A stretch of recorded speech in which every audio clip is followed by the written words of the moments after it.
Hello, YouTube. Hello, YouTube. How are you guys doing today? Oh, they're awesome. They're wonderful. Are you awesome today? They're doing good. Me? Yeah, I'm good. Yeah. I'm excited. Okay. Yeah. Why?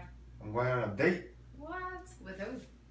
with my wife, my beautiful wife. Yes. With this one right here. With you right here, huh? So, that's... What are we? Blessed and grateful. Always. Always. Blessed and grateful. And my name is Pablo Marte. I feel like I always have to introduce myself because we have like 2 subscribers on the channel. Yeah, we probably got 1.5. So I know nobody knows us. Yeah. And my name is Marisely, Marte. And we're happy to be here. Mm-hmm. And today we're going to talk about marriage. It's a new topic today. We never talk about marriage.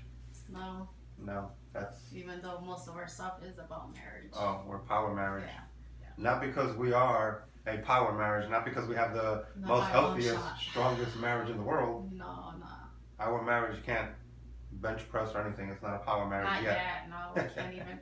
We probably could lift maybe 10 pounds on each hand. Yeah, we're getting there. Yeah. We're getting there. We're doing reps every day, little by little. And it's growing. Yeah, and before we even get into that, let's just go ahead and say, well, there's a couple of things that we have been doing. And every day we pray together. Yes. Read the Bible together and read a devotional together. Yeah. And I think that, I know that has been key in us growing and having a much better relationship. Yes. It's actually our core value in our marriage. Yes, it is. So. And that leads us into what we want to talk about today. We want to talk about unity in the marriage, all right? And in unity, yesterday we made a video, Coexist in Harmony. Yeah. And we gave some do's and don'ts of things we did that we shouldn't have done, and some things that we do that are working for us to help us coexist better. Yeah. But today we're going to talk about unity, which is kind of like coexisting in harmony. And it's something that you should, as a married couple, you should want to have unity in your marriage. Be unified in your in what you do every day, pretty much, right? Yes. Pretty much with that in mind, whatever our beliefs are, we actually respect that. I respect his beliefs and he respects my beliefs, and we try to work on our beliefs together. Like he said, we read, we pray, and those are our main principles in our marriage. Yes. And we try to always keep that as a priority in our marriage, because we need priorities. Yes. And pretty much that's what I believe is, let's say here that if I'm weak, then he's strong. Why? Because he's faithful and he's going to be standing on the core that, in our core that we believe. And if I'm weak, then he's going to help me out. And when he's weak, I can help him out because of our core. Yes. And that's pretty much what I think that's part of our principles, which is one of the first things in unity is having principles, right? And let's say respecting each other's principles, understanding what our principles are together, and not budging on those things. Not saying not to go through change, because change is inevitable. We have to change. We always have to improve. But there's going to be some core principles, core values, and morals that we aren't going to budge on those things, right? Unless we have, of course, a very strong conversation. But those are things that we have to stick together with always. Now, there are things that we should be budging on, and that's all the small stuff. Yes. A long time ago, I read that book, I think it was called Don't Sweat the Small Stuff. I remember I told Serena, our daughter, to read that book, because it seemed like she was sweating the small stuff. Yeah. But pretty much, you don't sweat the small stuff.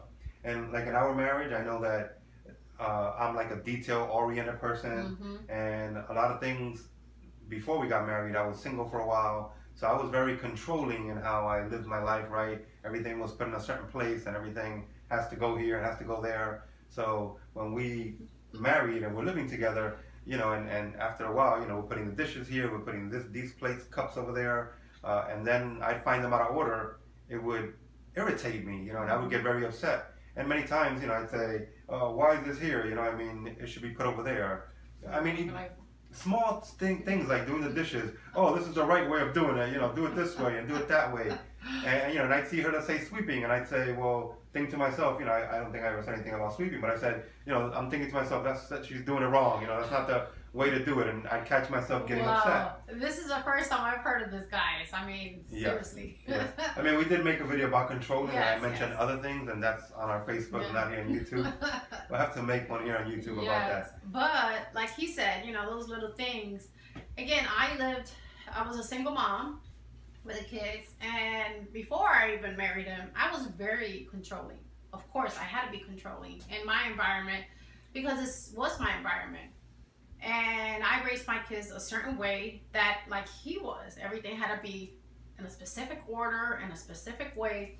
And I did it for many years, and it was stressful. And you know what? Then I said, what the heck? I stopped that. So if it was placed if it was put somewhere else, because I knew the kids were just not going to listen, they would put it here, they would put it there, and I would get frustrated. But I just went with the row. I would just take the cup, put it right back. But like he said, that's something that could irritate him, and it could bother him, and he could actually get upset, and that could be an argument right there. Yes. And that's a small thing, again, right? I mean, is it really such a big deal that a plate is not on the shelf on the left? It could be on the shelf on the right. You know, you know, we have separators in the drawer, right, where the knives go in one place, the forks and the spoons. And if I find a fork where the spoons are, it's really not such a big deal. Again, it's my personality made me that way, right? That, you know, I had to be there. Everything is in a certain place.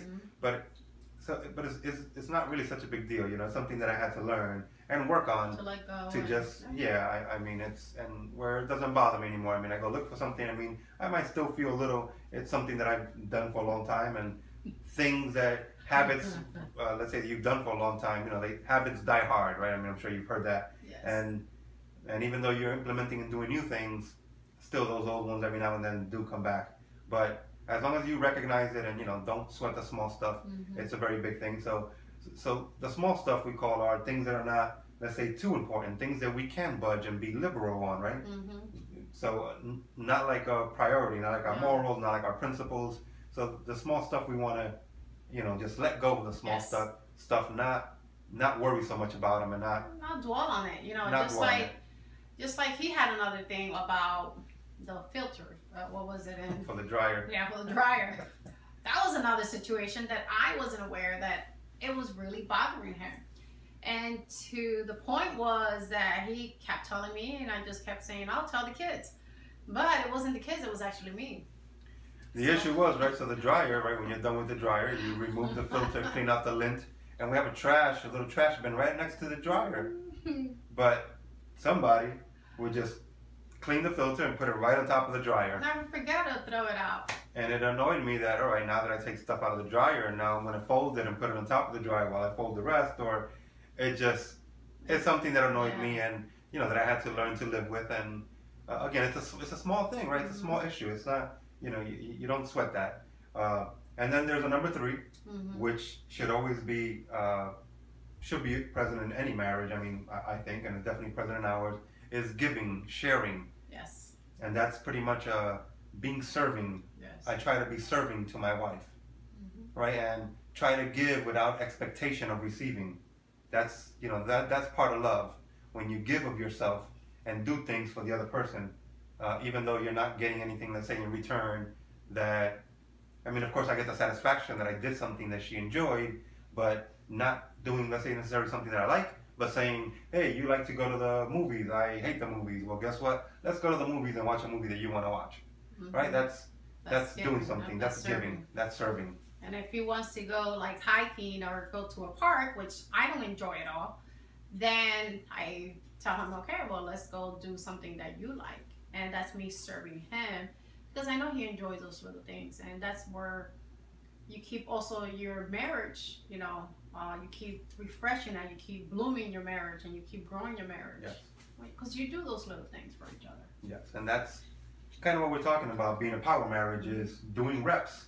Yeah. You know, I mean, a while ago, right, I started running. Mm-hmm. Remember, this was like last year. I got to get back into it. But I started where, I mean, it had been years that I couldn't run pretty much a full mile. I'd start running, I'd run half a mile, quarter mile. I mean, I'd make the mile, but pretty much almost walking at the end. Yeah. And I started every day running. I would go right around the block of our house here. It's a quarter mile. So I would run once, walk it, and run again, right? Jogging pretty much.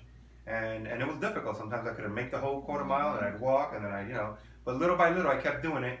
Well, it wasn't even, I don't know, something like in the span of 3 months maybe, maybe a little less, maybe a little more.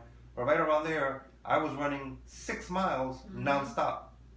And I mean, at first I was doing like, 12-minute miles, brought it down to 11. I was down to like 9, a little less than 9, 8 and some change. And, I mean, that's what we're doing here in our marriage. By working on it every day, you're doing reps on your marriage, and you gain more stamina, you gain more strength, and eventually we know we will be a power marriage because we're not going to give up, and we're going to keep working on it every single day. Yep. Tell the lovely people out there something.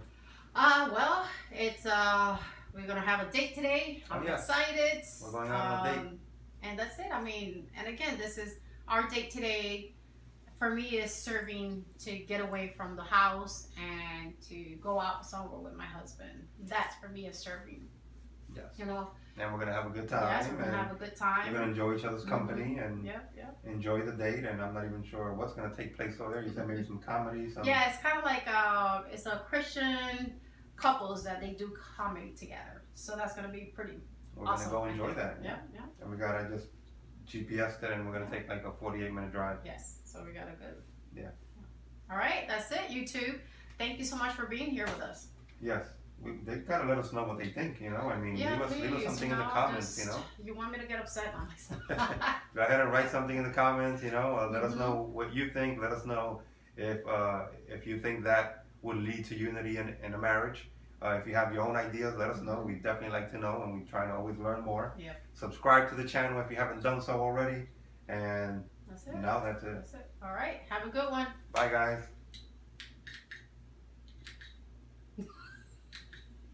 Not clicking. It's not clicking.